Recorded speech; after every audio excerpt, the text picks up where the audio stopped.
ஓம் சாய்ராம். என் அன்பு குழந்தையே, வாழ்க்கை என்றால் 1000 இருக்கும் தங்கமே. அவ்வப்போது மனம் துவண்டுவிடும். அப்போதெல்லாம் சந்தர்ப்பத்திற்கு தகுந்தபடி நீ வாய்விட்டு பேசிவிடும். உன் மனம் நிமிரும், சக்தி பெருகும், வெற்றி நெருங்கும் தங்கமே. என்னவென்று கேட்கிறாயா? போனது போய்விட்டது, ஆனது ஆகிவிட்டது, இனி என்ன நடக்க வேண்டும் அதை மட்டும் பேசு. நல்ல வேலை இதோடு முடிந்ததென திருப்திப்பட்டு கொடு. உடைந்தால் என்ன, வேற வாங்கிவிடலாம் என்று யோசித்து விடு. பணம் தானே போனது, கைகால் இருக்கு, மனதில் தெம்பு இருக்கு, சம்பாதித்து விடலாம் என்று சொல்லு. அவன் அப்படித்தான் பேசுவான்.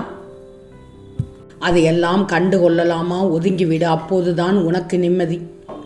இதெல்லாம் சின்ன விஷயம், இதற்கு போய் கவலைப்படுவது தேவையா என்று யோசிச்சுக்கோ. கஷ்டம்தான், ஆனால் முடியும் தங்கமே. நஷ்டம்தான், ஆனால் மீண்டு வந்து விடலாமே. ஓம் சாய்ராம்.